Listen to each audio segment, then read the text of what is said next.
Hi guys, welcome back to our channel. നമ്മളിപ്പോൾ കണ്ടുകൊണ്ടിരിക്കുന്ന new ഡ്രാമയുടെ next എപ്പിസോഡുമായിട്ടാണ് ഞാൻ നിങ്ങളിലേക്ക് എത്തിയിട്ടുള്ളത്. അപ്പോൾ അധികം വെയിറ്റ് ചെയ്യാണ്ട് നമുക്ക് നേരെ എപ്പിസോഡിലേക്ക് പോകാം. ഷോർട്ട് കട്ടിലൂടെ എന്തെങ്കിലും അച്ചീവ് ചെയ്യാനായിട്ട് ശ്രമിച്ച അതിനൊരു വലിയ വില കൊടുക്കേണ്ടി വരുമെന്നും പറഞ്ഞ് ഞാൻ പയ്യെ പുറത്തേക്ക് പോവാനായിട്ട് പോകും. അപ്പൊ തന്നെ വീണ്ടും അവിടെ സ്റ്റോപ്പായിട്ട് നീ ഇതിനെ പറ്റിയൊന്നും കെയർ ചെയ്തില്ലെങ്കിൽ മറ്റുള്ളവരെന്തും പറഞ്ഞോട്ടെ എന്നുള്ള ആറ്റിറ്റ്യൂഡാണ് നിനക്കെങ്കിൽ നിനക്ക് നിന്റെ ഇഷ്ടപ്രകാരം മുന്നോട്ട് പോവാന്നും പറഞ്ഞ് പുറത്തേക്ക് നടന്നു പോകും. ഇതെല്ലാം കേട്ട് ജിൻഷിയാണെങ്കിലോ ഇതൊക്കെ ഞാൻ ഇങ്ങനെ കെയർ ചെയ്യാണ്ടിരിക്കുമെന്നും പറഞ്ഞ് വല്ലാണ്ട് അവിടെ കിടന്ന് കരയാനായിട്ട് തുടങ്ങും. അതേ ടൈം നമ്മുടെ നാൻസി ആന്റിയുടെ വീട്ടിൽ നിന്ന് ലേറ്റ് നൈറ്റ് ആയിട്ടാണ് പുറത്തേക്ക് പോകുന്നത്. നമ്മുടെ നാൻസി പോയ പുറകെ തന്നെ ലിങ് അങ്ങോട്ടേക്ക് വരും. ഈ ആന്റിയുടെ മോനാണ് നമ്മുടെ ലിങ്ങിനെ കാണുമ്പോ തന്നെ എവിടെ പോയി കിടന്നേച്ചിടന്ന് അറിയുന്ന ഇങ്ങനെ ചോദിക്കും. അയ്യേ, ഏതെങ്കിലും ഒരു അമ്മ ഇങ്ങനെയൊക്കെ സ്വന്തം മോനെ വിളിക്കുമെന്ന് ഇങ്ങനെ ചോദിക്കും. പിന്നെ ഞാൻ 10 മാസം ചുമന്ന് പെറ്റ മകനായി പോയി, അല്ലെങ്കിൽ ഉണ്ടല്ലോ കവളം മടലെടുത്ത് അടിച്ചു നിന്നെ ഓടിച്ചാനേ. ഒരു ഉത്തരവാദിത്വം ഇല്ലാണ്ട് ഗെയിമും കളിച്ച് നടക്കുവാണ്. നിനക്ക് വിശക്കുന്നുണ്ടെങ്കിൽ അകത്തേക്ക് വാ, സൂപ്പാറി പോകുമെന്ന് പറയും. ആ ഓക്കെ എന്ന് പറഞ്ഞ് ലിങ്ങും അങ്ങനെ അമ്മയുടെ കൂടെ അകത്തേക്ക് പോകും. അതേ ടൈം ഞാനാണെങ്കിലോ എപ്പോഴും ഈസോയിന്റെ കൂടെ ഒരു റെസ്റ്റോറന്റിൽ പോയിരിക്കുമല്ലോ, ഇപ്പോഴും അവിടെ ഇരിക്കാണ് ഭയങ്കര സൈലന്റ് ആയിട്ട് എന്തൊക്കെയോ ചിന്തിച്ചിരിക്കുവാണ്. ഇത് കാണുമ്പോൾ ഈസോയിനൊന്നും മനസ്സിലാവുന്നില്ല. നീ എന്താണ് ഇങ്ങനെ സൈലന്റ് ആയിട്ട് ഇരിക്കുന്നത്? എന്തെങ്കിലും ഉണ്ടെങ്കിൽ തുറന്നു പറ, എന്നാലല്ലേ എനിക്ക് മനസ്സിലാവുള്ളൂ എന്ന് ഇങ്ങനെ ചോദിക്കും. ഞാനാണെങ്കിലോ ഒന്നും മിണ്ടുന്നില്ല. അതേ ടൈം ജിങ്ഷിനെ കാണിക്കാണ്. ഞാൻ അവസാനം പറഞ്ഞിട്ട് പോയ കാര്യങ്ങളൊക്കെ ആലോചിച്ച് വിഷമിച്ചിരിക്കുവാണ്. അങ്ങനെ തന്നെ ഫോൺ എടുത്ത് നേരത്തെ ഒരു ഓണറിനെ കണ്ടില്ലേ, അയാൾക്ക് മെസ്സേജ് അയക്കും. നിങ്ങൾ തെറ്റിദ്ധരിച്ചിരിക്കുവാണ്, എന്തായാലും എനിക്കിത് ക്ലിയർ ചെയ്ത് തരണം. നിങ്ങൾ വിചാരിക്കുന്ന പോലെ ലിങ് എന്റെ ഫ്രണ്ട് അല്ല, എന്റെ കമ്പനിയിൽ ഇൻവെസ്റ്റ് ചെയ്ത ഒരു ഇൻവെസ്റ്റർ ആണ്. സത്യം പറഞ്ഞ അദ്ദേഹം എന്റെ ബോസാണ്. നിങ്ങൾ ഉദ്ദേശിക്കുന്ന പോലെ ഒരു റിലേഷൻഷിപ്പ് ഞങ്ങളുടെ ഇടയിലില്ല. അതുകൊണ്ട് തന്നെ നിങ്ങൾ പറഞ്ഞ കാര്യം ചെയ്യാനായിട്ട് എനിക്ക് സാധിക്കില്ല എന്ന് പറയും. പുള്ളി ഞാനിന്റെ കൂടെ ഒരു ബിസിനസ് ചെയ്യാനായിട്ട് ആഗ്രഹിച്ചല്ലോ, അതിനെ ഹെൽപ്പ് ചെയ്യാനായിട്ടാണ് ജിങ്സിയുടെ അടുത്ത് പറഞ്ഞത്. അതിന് സാധിക്കില്ല എന്ന് ജിങ്സി അങ്ങനെ ഓപ്പൺ ആയിട്ട് പറയും. അതേ ടൈം ഈസോയുടെ അടുത്ത് നടന്ന കാര്യങ്ങളെല്ലാം ഞാനും പറഞ്ഞു കൊടുക്കും. ഇതെല്ലാം കേട്ട് ഈസോയു ആകെ മൊത്തത്തില് അവളിപ്പോ നിന്റെ കൂടെ ക്ലോസ് ആയിട്ടല്ലേ ഉള്ളത്, പിന്നെ നിനക്ക് എന്താ പ്രോബ്ലം എന്ന് ഞാൻ ചോദിക്കും. അവള് ശരിക്കും എന്റെ മേത്ത് അഡ്വാൻറ്റേജ് എടുത്തു, ഇങ്ങനെയൊന്നും എനിക്ക് ആവശ്യമില്ല എന്ന് പറയും. എന്തൊക്കെയാടാ നീ പറയുന്നത്? ഇങ്ങനെയുള്ള സംഭവങ്ങൾ നടന്നല്ലേ അത്യാവശ്യം ക്ലോസ് ആയിട്ട് മാറുക. നോർമലി എല്ലാ ഹ്യൂമൻസും ഇങ്ങനെ തന്നെയാണ്. പിന്നെ ഓരോ ചേഞ്ചസ് ഒക്കെ വരും, അത് നീ ഒന്ന് അഡ്ജസ്റ്റ് ചെയ്താൽ മതി എന്ന് പറയും.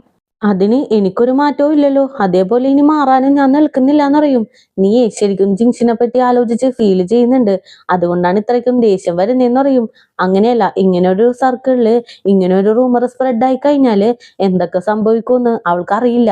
അതിനെന്ത് വില കൊടുക്കേണ്ടി വരുമെന്നും അവൾക്ക് അറിയില്ല എന്നറിയും. അപ്പൊ തന്നെ ഈസോയു ഇതാ ഞാൻ പറഞ്ഞത്, ഇത് തന്നെയാ ഞാൻ പറഞ്ഞത്, നീ അവളെ ഇഷ്ടപ്പെട്ടു തുടങ്ങി, അതുകൊണ്ടാണ് നീ ഇത്രക്കും ദേഷ്യപ്പെടുന്നത്. പൊതുവെ ആണുങ്ങളെല്ലാം ഇങ്ങനെ തന്നെയാണ്, ആരോടെങ്കിലും ഒരു ചെറിയ ഇഷ്ടം തോന്നി തുടങ്ങിക്കഴിഞ്ഞാല് പിന്നെ തീർന്ന് പിടിച്ചാ കിട്ടില്ല. എന്താന്ന് വെച്ചാൽ നീ ചെയ്തോ, ഞാൻ പോവാണെന്ന് പറഞ്ഞ് ഈസോയോ അവിടെ നിന്ന് എഴുന്നേറ്റ് പോകും. അതേ ടൈം ജിങ്ഷിനെ കാണിക്കാണ്. പെട്ടെന്ന് ജിങ്ഷിക്ക് ആ ഒരു ഷോപ്പ് ഓണർ ഉണ്ടല്ലോ മിസ്റ്റർ ലിങ് കോള് ചെയ്യും. സോറി മിസ് ജിങ്ഷി, എനിക്കറിയില്ലായിരുന്നു നിങ്ങൾ ക്ലാസ്മേറ്റ്സ് ആണെന്ന്. നിങ്ങളുടെ ഇടയിൽ ആ ക്ലാസ്മേറ്റ്സിന്റെ ബന്ധം മാത്രമേ ഉള്ളൂ എന്ന് ഞാൻ ഇപ്പോഴാണ് മനസ്സിലാക്കിയത്. ഞാൻ ശരിക്കും തെറ്റിദ്ധരിച്ചതാണ്. നിങ്ങൾ എന്നോട് ക്ഷമിക്കണം. ഞാൻ എന്റെ അസിസ്റ്റന്റ് വിളിച്ച് ക്ലിയർ ചെയ്തപ്പോഴാണ് എനിക്ക് എല്ലാ കാര്യവും മനസ്സിലായത്. ഇതും പറഞ്ഞ് നമ്മൾക്കിടയിലുള്ള എഗ്രിമെന്റ് ഒന്നും ഞാൻ ക്യാൻസൽ ചെയ്യില്ല.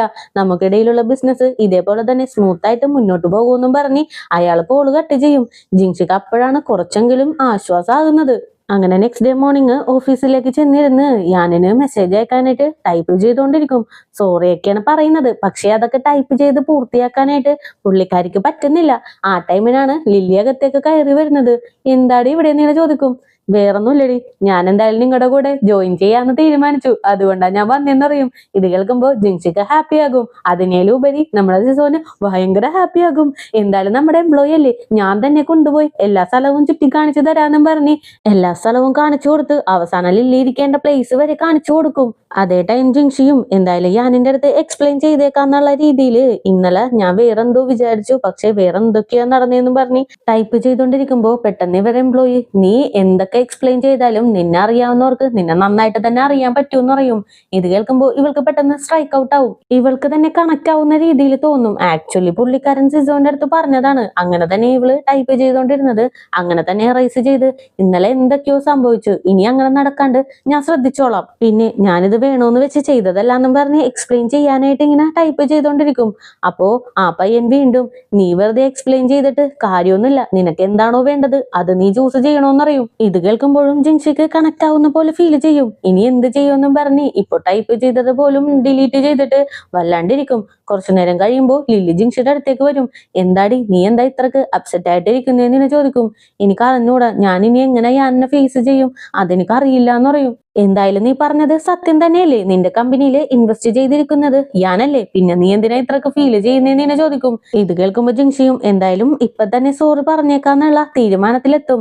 അങ്ങനെ തന്നെ മൊബൈൽ എടുത്ത്, ഞാൻ നിങ്ങളുടെ പേര് യൂസ് ചെയ്ത് മറ്റുള്ളവരെ ഫൂൾ ആക്കണമെന്ന് വിചാരിച്ചിട്ടില്ല, എന്തായാലും നിങ്ങൾ എന്നോട് ക്ഷമിക്കണമെന്ന് പറഞ്ഞ് മെസ്സേജ് ടൈപ്പ് ചെയ്ത് വിടും. അതിനാണെങ്കിലും റിപ്ലൈ ആയിട്ട് നമ്മുടെ ഞാൻ പറഞ്ഞുള്ളൊരു മെസ്സേജ് മാത്രമേ വിടുന്നുള്ളൂ. അങ്ങനെ സീൻ കട്ട് ചെയ്താല് നമ്മുടെ ഞാൻ നേരെ ഗ്രാൻഡ് പേനെ കാണാനായിട്ട് ചെല്ലും. യാനിനെ കാണുമ്പോ തന്നെ ഗ്രാൻഡ് പാ, നീയും നിന്റെ കസിനും കൂടി അവിടെ കിടന്ന് നല്ല മത്സരമാണെന്ന് ഞാൻ അറിഞ്ഞല്ലോ, എന്തിനാണ് ഇത്രക്കും മത്സരിക്കുന്നത്, നിനക്ക് വിട്ടുകൊടുത്ത് പോയിക്കൂടെ എന്ന് ചോദിക്കും. വിട്ടുകൊടുത്ത് പോകുന്ന ജീനല്ല ഗ്രാൻഡ് പാ എന്റെ ശരീരത്തിലുള്ളത്, നിങ്ങളെ പോലെയാണ് ഞാനെന്ന് പറയും. എന്താന്ന് വെച്ചാ ചെയ്തോ, പിന്നെ ഡാങ്യാന് മാത്രം ഒന്നും സംഭവിക്കാൻ പാടില്ല, അത് നീ നന്നായിട്ട് കെയർ ചെയ്യണം. പിന്നെ നീ പുതിയൊരു പെൺകുട്ടിയുടെ കമ്പനിയിൽ ഇൻവെസ്റ്റ് ചെയ്തു എന്ന് ഞാൻ കേട്ടല്ലോ, എന്താണ് അവള് നിന്റെ ക്ലാസ്മേറ്റ് ആണോ എന്ന് ചോദിക്കും. ഗ്രാൻഡ് പാ നിങ്ങളൊന്ന് മനസ്സിലാക്കണം, ഞാൻ അവളുടെ കമ്പനിയിൽ ഇൻവെസ്റ്റ് ചെയ്തത് അവൾക്ക് കഴിവുള്ളത് കൊണ്ടാണ്, അല്ലാണ്ട് എന്റെ ക്ലാസ്മേറ്റ് ആയതുകൊണ്ടല്ല എന്ന് പറയും. നീ എന്ത് വേണേലും ചെയ്തോ, എനിക്കൊരു കാര്യം മാത്രം ഇപ്പൊ പറഞ്ഞാൽ മതി, നിനക്ക് അവളോ ഇഷ്ടമാണോ എന്ന് ചോദിക്കും. ഞാനാണെങ്കിലും സത്യമായിട്ട് തന്നെ പറയും, എനിക്ക് അവൾ ഇഷ്ടമാണ്, പക്ഷെ ഇപ്പോഴും അവൾ എന്റെ ഗേൾഫ്രണ്ട് ആയിട്ടില്ല, ഞാൻ ഇഷ്ടപ്പെടുന്ന കാര്യം പോലും അവൾക്ക് അറിയില്ല എന്ന് പറയും. ഓ, നീ അപ്പോ അവളുടെ കൂടെ ചേരുന്നതിന് മുമ്പ് തന്നെ അവളുടെ കമ്പനിയിൽ 20 മില്യൺ ഇൻവെസ്റ്റ് ചെയ്തു. ഒരു ബിസിനസ്മാൻ ഒരിക്കലും ക്യാഷ് വേസ്റ്റ് ചെയ്യാനായിട്ട് പാടില്ല എന്ന് പറയും. അപ്പൊ തന്നെ ഞാനും, എനിക്ക് അവളുടെ കഴിവില് വിശ്വാസം ഉണ്ടെന്ന് പറയും. ഗ്രാൻഡ് പത്തെ ജിൻഷിനെ വലിയ വിശ്വാസമൊന്നുമില്ല, നിന്നെ പോലുള്ള ഒരു ഇൻവെസ്റ്റർ അവളുടെ കമ്പനിയിൽ ഇൻവെസ്റ്റ് ചെയ്തില്ലായിരുന്നെങ്കിൽ അവൾ ഏതവസ്ഥയിലായിരിക്കുമെന്ന് നിനക്ക് അറിയാമോ എന്ന് ചോദിക്കും. ഗ്രാൻഡ് പാ, ജിൻഷി നിങ്ങൾ വിചാരിക്കുന്ന പോലുള്ള ഒരു പെൺകുട്ടിയല്ല, ഞാൻ തന്നെ അവൾക്ക് വാരിക്കോരി കൊടുത്താൽ പോലും അവൾ അത് അക്സെപ്റ്റ് ചെയ്യില്ല എന്ന് പറയും. നീ പറയുന്നതൊക്കെ ഓക്കെയാണ്, പക്ഷേ എനിക്ക് അവളിലെ വിശ്വാസമൊന്നുമില്ല. എന്തായാലും 2 വർഷം മാത്രമേ ജിൻഷിക്ക് ഞാൻ ചാൻസ് കൊടുക്കുള്ളൂ, അതിനുശേഷവും അവൾ ഈ ബിസിനസ്സിൽ സക്സസ് ആയില്ലെങ്കിൽ ഞാൻ പറയുന്ന പെൺകുട്ടീനെ നീ മാരേജ് ചെയ്യേണ്ടി വരും എന്ന് പറയും. ഞാനാണെങ്കിലും അപ്പൊ തന്നെ എനിക്ക് ജിൻഷിയിൽ വിശ്വാസം ഉണ്ടെന്ന് പറയും. ഈ ബിസിനസ് എന്ന് പറയുന്നത് നീ പറയുന്ന പോലെ അത്രക്ക് ഈസി ആയിട്ട് വിൻ ചെയ്യാൻ കഴിയുന്ന ഒന്നല്ല എന്നും പറഞ്ഞ് ഗ്രാൻഡ് പാ അവിടെ നിന്ന് പോകും. അതേ ടൈം ജിൻഷിയുടെ കമ്പനിയിലാണ് കാണിക്കുന്നത്. ഇപ്പൊ കുറച്ച് എംപ്ലോയീസിനെ ഇവർക്ക് എടുത്തേ പറ്റുള്ളൂ, എന്നാലേ ഇവരുടെ പ്രോഗ്രാംസ് മുന്നോട്ട് പോവുള്ളൂ. പക്ഷെ ആരും ഈ കമ്പനിയിലേക്ക് വരുന്നില്ല, വലിയ കമ്പനിയൊന്നും അല്ലല്ലോ. അതുമല്ലാണ്ട് ഇവര് ആ പ്രിന്റിംഗ് മെഷീൻ വാങ്ങിയത് കൊണ്ട് തന്നെ ഇവരുടെ കയ്യിലുള്ള ഏകദേശം കാശെല്ലാം തീർന്നു. ഇനി ക്യാഷ് കണ്ടെത്താനായിട്ട് വേറെ എന്തെങ്കിലും വഴി നോക്കണം. അത് മാത്രം പോരല്ലോ, എംപ്ലോയീസിനെ എടുക്കണം, അതുമല്ലാണ്ട് ലാബും വേണം. ഇതെല്ലാം ചെയ്യാനായിട്ട് അത്യാവശ്യം ക്യാഷ് വേണം. അതിനെന്തെങ്കിലും ചെയ്യണമെന്നും പറഞ്ഞ് എല്ലാവരും കൂടി ചിന്തിച്ചുകൊണ്ടിരിക്കും. അതേ ടൈം ലിങ്ങിന്റെ അമ്മയാണെങ്കിലോ ഹീറോന്റെ ഗ്രാൻഡ് പേനെ വിളിക്കും. അച്ഛാ, ഈ ഇടയ്ക്ക് ലിങ് ഒരു ബ്ലൈൻഡ് ഡേറ്റിന് പോയില്ലേ, അതെന്തോ സെറ്റ് ആയില്ല എന്ന് തോന്നുന്നു, അതുകൊണ്ട് തന്നെ വേറെ പെൺകുട്ടിനെ കണ്ടെത്തി അവനെ കെട്ടിച്ചു വിടണം, അല്ലെങ്കിൽ ശരിയാവില്ല എന്ന് പറയും. എന്താണിത്, എന്റെ 2 പേരക്കുട്ടികളും തല തിരിഞ്ഞു പോയല്ലോ, എന്റെ 2 പേരക്കുട്ടികൾക്കും അടിപൊളി പെൺപിള്ളേർ വേണം വൈഫായിട്ട് വരാനെന്നാണ് ഞാൻ ആഗ്രഹിച്ചത്. പക്ഷെ 2 പേരുടെയും ടേസ്റ്റ് ഒന്നിനും കൊള്ളില്ല. ഞാൻ ധ്യാനിനെ കൊണ്ട് സിഡ്നിനെ കെട്ടിക്കാന്നുള്ള പ്ലാനിലായിരുന്നു, പക്ഷെ അവന് വേറെ ഏതോ പെൺകുട്ടിനെ ഇഷ്ടമാന്ന് പറയുന്നു. എന്തായാലും 2 വർഷമല്ലേ, പോണെങ്കിൽ പോട്ടെ, അതിനുശേഷം എന്താന്ന് വെച്ചാൽ നോക്കാന്ന് പറയും. അതേ ടൈം ഞാൻ ജിൻഷിയുടെ റിപ്പോർട്ടൊക്കെ നോക്കും. എന്തായാലും ജിൻഷിയുടെ സ്റ്റാർട്ടപ്പ് കമ്പനി അല്ലേ, അതുകൊണ്ട് തന്നെ എക്സ്പ്ലെയിൻ ചെയ്യാനായിട്ട് ഒരുപാടുണ്ടാകും. എന്തായാലും ജിൻഷിക്ക് എക്സ്പ്ലെയിൻ ചെയ്യാനായിട്ട് ഒരു ½ അവർ മാറ്റി വെച്ചേക്കെന്ന് പറയും. ഓക്കെ ബോസ്, എന്തായാലും 2 അവർ ഞാൻ മാറ്റി വെച്ചേക്കാന്ന് പറഞ്ഞ് അസിസ്റ്റന്റ് അങ്ങനെ തന്നെ പോകും. അങ്ങനെ ഞാനും ജിൻഷിനെ വിളിച്ച് ഇവൻ ഫ്രീ ആയിട്ടിരിക്കുന്ന ടൈമൊക്കെ അവൾക്ക് പറഞ്ഞു കൊടുത്ത് ഈ ടൈമിന് വന്ന് മീറ്റ് ചെയ്യാനായിട്ട് പറയും. ഇവൾക്കാണെങ്കിലും എങ്ങനെ പോയി ഫേസ് ചെയ്യുമെന്നുള്ള സങ്കടത്തിലാണ്. ആ ടൈമിനാണ് ലില്ലിയുടെ കോള്. ഞാനൊരു ഡോക്ടറിന്റെ അപ്പോയിന്റ്മെന്റ് എടുത്ത് വെച്ചിട്ടുണ്ട്, എനിക്കിപ്പോ അങ്ങോട്ടേക്ക് പോവാനായിട്ട് പറ്റില്ല, വേറൊരു വർക്ക് പെട്ടെന്ന് ചെയ്ത് തീർക്കാനുണ്ട്, അതുകൊണ്ട് തന്നെ ആ ഡോക്ടറിനെ കാണാനായിട്ട് നീ ചെല്ലെന്നും പറഞ്ഞ് കോള് കട്ട് ചെയ്യും. ജിൻഷി അങ്ങനെ തന്നെ പ്ലാൻ ചേഞ്ച് ചെയ്യും. ഡോക്ടറിനെ കാണാനായിട്ട് ജിൻഷി പോയിട്ട് യാനിനെ കാണാനായിട്ട് സിസോനെ പറഞ്ഞു വിടാന്നും പറഞ്ഞ് നേരെ സിസോന്റെ അടുത്ത് ചെന്ന് കാര്യം പറയും. അവനാണെങ്കിലും പേടിച്ച്, എന്ത്, ഞാൻ ധ്യാനിനെ പോയി മീറ്റ് ചെയ്യാനോ, അയാളെ കണ്ടാൽ തന്നെ എന്റെ മുട്ടുകാല് തമ്മിൽ ഇടിക്കും, ഞാനൊന്നും ഇല്ലാന്നറിയും. ഇല്ലടാ, നീ എങ്ങനെയെങ്കിലും ചെന്ന് ഹാൻഡിൽ ചെയ്, അല്ലെങ്കിൽ എനിക്ക് വയ്യാന്ന് പറഞ്ഞാൽ മതി, നീ എന്തെങ്കിലും ചെയ്യുന്നും പറഞ്ഞ് ഭയൊക്കെ പറഞ്ഞ് ജിൻഷി അവിടെ നിന്ന് പോകും. അതേ ടൈം ലില്ലി ആണെങ്കിലോ ഇപ്പൊ ഈച്ചനെ മീറ്റ് ചെയ്യാനായിട്ട് ചെന്നേക്കുവാണ്. അവൾക്ക് ഈച്ചനെ മീറ്റ് ചെയ്യാൻ വലിയ താല്പര്യമൊന്നുമില്ല. ഈച്ചനാണെങ്കിലോ ജിൻഷി എങ്ങനെയുണ്ട്, അവളുടെ ബിസിനസ് ഒക്കെ എങ്ങനെ പോകുന്നുണ്ട്, എന്തായാലും ഈ കാർഡ് അവൾക്ക് കൊടുത്തേക്ക്, ഈ ക്യാഷ് അവളുടെ ആവശ്യത്തിനായിട്ട് യൂസ് ചെയ്യാൻ പറയുമെന്ന് പറയും. അല്ല, നിനക്ക് എവിടെ നിന്നാണ് ഇത്രയും ക്യാഷ്, നിന്റെ ഫാദർ തന്നതാണോ എന്ന് ചോദിക്കും. എന്റെ ഫാദറിന്റെ എല്ലാ പ്രോബ്ലംസും തീർന്നു. പിന്നെ ഇതെന്റെ ഇയർ എൻഡ് ബോണസ് ആണ്. അവൾക്കിപ്പോ ക്യാഷിന്റെ അത്യാവശ്യം ഉണ്ടെന്ന് എനിക്കറിയാം. അതുകൊണ്ട് തന്നെ നീ ക്യാഷ് അവൾക്ക് കൊടുക്ക്. ഞാൻ തന്നതാണെന്ന് പറയണ്ടെന്ന് പറയും. പിന്നെ വല്ലവരും തന്നതാന്ന് പറഞ്ഞാ അവള് വാങ്ങുമെന്ന് നിനക്ക് തോന്നുന്നുണ്ടോ? എന്തായാലും അതൊക്കെ വിട്. എനിക്കൊരു കാര്യം മാത്രം അറിഞ്ഞാ മതി. നിങ്ങളുടെ റിലേഷൻഷിപ്പ് നല്ല രീതിയിലല്ലേ മുന്നോട്ട് പോയിക്കൊണ്ടിരുന്നത്? പെട്ടെന്ന് എന്തുകൊണ്ടാണ് ഇങ്ങനെ ഒരു ബ്രേക്കപ്പ് എന്ന് ഇങ്ങനെ ചോദിക്കും. ഞങ്ങള് മെയ്ഡ് ഫോർ ഈച്ച് അതർ അല്ലാന്ന് പറയും. നീ സത്യം പറ, നിനക്ക് വേറെ ആരോടെങ്കിലും ഇഷ്ടമുണ്ടോ എന്ന് ഇങ്ങനെ ചോദിക്കും. ഇല്ല, ഇപ്പൊ വരെ ഈ നിമിഷം വരെ ഞാൻ ജിങ്ഷിനെ മാത്രമേ ലവ് ചെയ്യുന്നുള്ളൂ എന്ന് പറയും. അല്ല, നിങ്ങൾ മാരേജ് ചെയ്യാൻ വേണ്ടിയിട്ട് ഫ്ലാറ്റ് ഒക്കെ നോക്കിക്കൊണ്ടിരുന്നതല്ലേ? ആ ഇടയ്ക്കാണോ നീ ഇത് മനസ്സിലാക്കിയെന്ന് ഇങ്ങനെ ചോദിക്കും. ജിങ്ഷി ഈ ബിസിനസ് സ്റ്റാർട്ട് ചെയ്യുന്നതിന് മുമ്പ് വരെ ഞങ്ങൾ ഹാപ്പി ആയിട്ട് തന്നെയായിരുന്നു ഉണ്ടായിരുന്നത്. അവൾ എന്നീ ബിസിനസ് സ്റ്റാർട്ട് ചെയ്തു. അപ്പൊ എനിക്ക് മനസ്സിലായി ഞാൻ അവൾക്ക് ആപ്റ്റ് ആയിട്ടുള്ള ഒരാളല്ലെന്ന്. അവൾക്ക് സക്സസ്ഫുൾ ആയിട്ടുള്ളൊരു ലൈഫാണ് വേണ്ടത്. ഞാൻ അവളുടെ ലൈഫിൽ നിന്ന സിമ്പിൾ ആയിട്ടുള്ള ഒരു ലൈഫ് മാത്രമേ എനിക്ക് അവൾക്ക് കൊടുക്കാനായിട്ട് സാധിക്കുള്ളൂ. സോ ഞാൻ അവൾക്ക് ഭാരമായിട്ടിരിക്കാണ്ട് അവളുടെ ലൈഫ് അവളുടെ രീതിയിൽ ജീവിക്കട്ടെ എന്ന് വിചാരിച്ചാണ് ഞാൻ അവളെ വിട്ട് പോന്നേന്ന് പറയും. ഇത് കേട്ടിട്ട് ലില്ലിക്ക് പോലും സങ്കടം വരുന്നുണ്ട്. പക്ഷെ അവൻ കൊടുത്ത ക്യാഷ് ഒന്നും ലില്ലി അക്സെപ്റ്റ് ചെയ്യില്ല. ജിങ്ഷിക്ക് എന്താവശ്യം വന്നാലും ആദ്യം നീ എന്നെ തന്നെ വിളിക്കണോന്നും പറഞ്ഞ് ആ കാർഡും എടുത്ത് ഭയങ്കര ഫീൽ ചെയ്ത് ഈച്ചൻ അവിടെ നിന്ന് നടന്നു പോകും. അതേ ടൈം യാനിനെ കാണിക്കാണ്. ജിങ്ഷി ഇപ്പൊ വരുമല്ലോ, എന്തായാലും ബിസി ആയിട്ടിരിക്കുന്ന പോലെ ആക്ട് ചെയ്യാന്നും പറഞ്ഞ് ഒരു ഫയലും എടുത്ത് വെച്ച് അതിന്റെ പേജൊക്കെ ഇങ്ങനെ മറിച്ചോണ്ടിരിക്കും. പെട്ടെന്നാണ് ഒരു ആണിന്റെ സൗണ്ട്. ജിങ്ഷി വരുമെന്നും പറഞ്ഞ് 2 മണിക്കൂറൊക്കെ അവന്റെ ടൈം എക്സ്റ്റെൻഡ് ചെയ്ത് വെച്ചിട്ട് ഇവിടെ നിൽക്കുന്നതോ ജിസോ. ഇവനെ കാണുമ്പോ യാനിന് പ്രാന്ത് കയറും. എന്നാലും ആ ഫയലൊക്കെ വാങ്ങി അതിങ്ങനെ മറിച്ച് നോക്കിക്കൊണ്ട് നിൽക്കും. ഞാൻ എന്താണ് ഇനി പറയാൻ പോകുന്നതെന്ന് അറിയാണ്ട് പേടിച്ച് നമ്മുടെ ജിസോന്റെ മുട്ടൊക്കെ ഇടിക്കുന്നുണ്ട്. ആ ടൈമിന് ഞാനും എന്തായാലും പ്രോജക്റ്റ് ഒക്കെ കൊള്ളാം, 3 മാസത്തിനുള്ളിൽ ഈ പ്രോജക്റ്റിൽ ഇംപ്രൂവ്മെന്റ് ഉണ്ടാക്കണമെന്ന് പറയും. എന്ത് 3 മാസത്തിലോ? ഞങ്ങൾക്ക് ഇപ്പൊ വർക്ക് ചെയ്യാനായിട്ട് ഒരു എംപ്ലോയിനെ പോലും കിട്ടുന്നില്ല. 3 മാസം എന്ന് പറയുന്നത് ഇത്തിരി ഷോർട്ട് പീരീഡ് അല്ലേ എന്ന് ചോദിക്കും. എന്താണ് ഇത് പറയാൻ വേണ്ടിയിട്ടാണോ നിന്റെ ബോസ് നിന്നെ ഇങ്ങോട്ടേക്ക് പറഞ്ഞയച്ചതെന്നിങ്ങനെ ഞാൻ ചോദിക്കും. അങ്ങനെയല്ല, ജിങ്ഷിക്ക് പാടില്ല, അതുകൊണ്ടാ ഞാൻ വന്നേന്ന് പറയും. അവൾക്ക് എന്ത് പറ്റി? അവൾക്ക് പെട്ടെന്നൊരു ഫീവർ വന്നു. അതെങ്ങനെ വന്നു? അതെ, പെട്ടെന്നൊരു തൊണ്ടവേദന, അതിനുശേഷം ഫീവർ. ഇപ്പൊ അവള് വീട്ടിലിരുന്ന് റെസ്റ്റ് എടുത്തോണ്ടിരിക്കാന്ന് പറയും. അങ്ങനെയാണോ ഒന്നും പറഞ്ഞ് ഞാനാണെങ്കിലോ ഫോണിന്റെ പൊക്കത്തേക്ക് കൈവെക്കും. ജിസോയാണെങ്കിലോ ചിലപ്പോ അവള് ഡോക്ടറിനെ കാണാനായിട്ട് പുറത്തു പോയിട്ടുണ്ടാവും പറയും. ആണോ, പുറത്തു പോയോന്നും പറഞ്ഞ് ഞാൻ വീണ്ടും ഫോൺ എടുത്ത് കയ്യിലേക്ക് വെക്കും. പിന്നെ വേറെ നിവർത്തിയില്ല, ജിസോ നടന്ന കാര്യമെല്ലാം പറയും. അവളിങ്ങനെ ഒരു ഡോക്ടറിനെ കാണാൻ പോയേക്കുവാന്ന്. ഇതെല്ലാം കേട്ട് കഴിയുമ്പോ നീ എങ്കിലും എന്റെ അടുത്ത് ഹോണസ്റ്റ് ആയിട്ടിരുന്നല്ലോ, എന്തായാലും നീ പോയിക്കോന്നും പറഞ്ഞ് സിസോനെ പറഞ്ഞെടുക്കും. അസിസ്റ്റന്റിനാണെങ്കിലും ഒന്നും മനസ്സിലാവുന്നില്ല. 2 മണിക്കൂറേക്ക് ടൈം മാറ്റി വെച്ചിട്ട് 5 മിനിറ്റ്സ് കൊണ്ട് തന്നെ മീറ്റിംഗ് കഴിഞ്ഞു. ഇതെന്ത് മറിമായോന്നും പറഞ്ഞ് വായും പൊളിച്ചു നിൽക്കും. ആ ടൈമിന് ഞാനും പുറത്തേക്ക് ഇറങ്ങി വന്ന് വാ നമുക്ക് പോവാന്നും പറഞ്ഞ് അസിസ്റ്റന്റിനെയും കൂട്ടി പോകും. അതേ ടൈം ജിൻഷി ആണെങ്കിലോ ഒരു ഡോക്ടറിന്റെ അപ്പോയിന്റ്മെന്റ് എടുത്തിട്ടുണ്ടല്ലോ, അങ്ങോട്ടേക്ക് ചെന്ന് ഇവരുടെ കമ്പനിയുടെ പേര് പറയുമ്പോ തന്നെ ഞാനേ കുറച്ച് ബിസിയാണ്, ഇവിടെ വെയിറ്റ് ചെയ്യുന്ന പറയും. ഓക്കെ എന്നും പറഞ്ഞ് ജിൻഷിയും അങ്ങനെ അവിടെ കുത്തിയിരിക്കും. ആ ടൈമിന് ഞാനാണെങ്കിലോ നേരെ വരുന്നത് ഈ ഹോസ്പിറ്റലിലേക്കാണ്. ജിൻഷിനെ കാണുമ്പോ തന്നെ ഫോൺ എടുത്ത് ജിൻഷിക്ക് കോൾ ചെയ്യും. നിനക്ക് എന്തോ വയ്യാന്ന് പറഞ്ഞല്ലോ, സത്യമാണോ എന്ന് ചോദിക്കും. ജിൻസി ആണെങ്കിൽ 2-3 പ്രാവശ്യം തുമ്മി കാണിച്ചു കൊടുക്കും. അപ്പൊ നിനക്ക് വയ്യ, നിനക്ക് വല്ല ഇൻഫെക്ഷൻ ആയിട്ടുണ്ടാകും, അതുകൊണ്ടായിരിക്കും ഇങ്ങനെ തുമ്മിക്കൊണ്ടിരിക്കുന്നതെന്നും പറഞ്ഞ് ഞാനാണെങ്കിലും നേരെ അടുത്തേക്ക് വരും. അപ്പൊ തന്നെ ജിൻഷി എന്തൊരു ആശ്ചര്യം, ഇവിടെ വെച്ച് നിങ്ങളെ കാണുമെന്ന് ഞാൻ വിചാരിച്ച പോലും ഇല്ല എന്ന് പറഞ്ഞ് എന്തോ റിയൽ ആയിട്ട് ഇവൾക്ക് പാടില്ല എന്നുള്ള രീതിയിൽ തുമ്മിയും ചുമച്ചൊക്കെ ഇരിക്കും. അപ്പൊ നിനക്ക് ഒട്ടും വയ്യെന്ന് ഞാൻ ചോദിക്കും. മിസ്റ്റർ റിയാൻ, എനിക്ക് ഒട്ടും വയ്യ, നിങ്ങൾ എന്റെ അടുത്തേക്ക് വരണ്ട, ചിലപ്പോ ഈ ഫീവറൊക്കെ നിങ്ങൾക്ക് പടരാനും ചാൻസ് ഉണ്ടെന്ന് പറയും. ആണോ, അങ്ങനെയാണോ? അപ്പൊ നീ ലീന മീറ്റ് ചെയ്യാനായിട്ടല്ലേ വന്നേന്ന് ഇങ്ങനെ ചോദിക്കും. ഇവളാണെങ്കിൽ ഒരു ഫ്ലോയില് അതെ അതെ എന്ന് പറയും. അത് കഴിയുമ്പോഴാണ് റിയലൈസ് ആവുന്നത്, അയ്യോ ഞാൻ നിങ്ങളുടെ പേരൊന്നും മെൻഷൻ ചെയ്തിട്ടില്ല എന്ന് പറയും. ആ ടൈമിൽ തന്നെ ആ ഡോക്ടറും പുറത്തേക്ക് ഇറങ്ങി വരും. അയ്യോ മിസ്റ്റർ റിയാൻ, നിങ്ങൾക്ക് വേണ്ടിയിട്ടാണ് വെയിറ്റ് ചെയ്തിരിക്കുന്നത്. നിങ്ങൾ പറഞ്ഞ പ്രകാരം എനിക്ക് ഇല്ലാത്ത ടൈം ഒതുക്കി വെച്ചേക്കുവാണ്.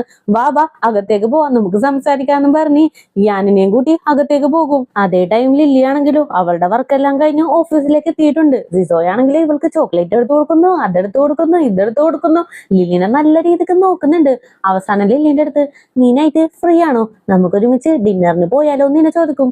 അയ്യോ ഇന്ന് നൈറ്റ് ഞാൻ ഫ്രീ അല്ലല്ലോ, എനിക്ക് വേറെ വർക്ക് ഉണ്ടെന്നും പറഞ്ഞ് അവിടെ നിന്ന് എഴുന്നേറ്റ് പോകും. അതേ ടൈം ജിൻസി ആണെങ്കിലോ വെയിറ്റ് ചെയ്ത് മതിയായി. അവസാനം അവൾക്ക് വയറുവേദന എടുക്കാനായിട്ട് തുടങ്ങും. എന്തായാലും ഒന്ന് ബാത്റൂമിൽ പോയിട്ട് വരാന്നും പറഞ്ഞ് നൈസായിട്ട് ബാത്റൂമിലേക്ക് പോകും. ഇവള് പോയ പുറകെ തന്നെ ഞാനും ആ ഡോക്ടറും കൂടി പുറത്തേക്ക് ഇറങ്ങി വരും.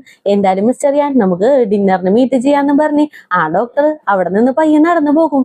ആ ടൈമിലാണ് ജിൻസി അകത്തേക്ക് കയറി വരുന്നത്. ഡോക്ടർ ലീ പോലെ എന്ന് പറയുന്നുണ്ടെങ്കിലും പുള്ളിക്കാരൻ അതൊന്നും കേൾക്കുന്നില്ല. നമ്മുടെ ജിൻസിക്ക് ഡോക്ടർ ലീന മിസ്സായി. അങ്ങനെ തന്നെ ഞാൻ അടുത്തേക്ക് വന്ന് നീ ഇപ്പോ എങ്ങോട്ടാ പോയെന്ന് ഇങ്ങനെ ചോദിക്കും. ഞാനൊന്ന് റെസ്റ്റ് റൂം വരെ പോയതാന്ന് പറയും. നീ ഇപ്പോ ഓക്കെ അല്ലേ, നിനക്ക് നടന്ന് തിരിച്ച് ഓഫീസിലേക്ക് പോവാൻ പറ്റില്ലേ എന്ന് ചോദിക്കും. ആ, എനിക്ക് പറ്റുമെന്നറിയും. അങ്ങനെയാണെങ്കിൽ നൈറ്റ് ഡിന്നറിന് മീറ്റ് ചെയ്യാന്നും പറഞ്ഞ് ഞാൻ അവിടെ നിന്ന് നടന്നു പോകും. അതേ ടൈം നാൻസിനെ കാണിക്കാണ്.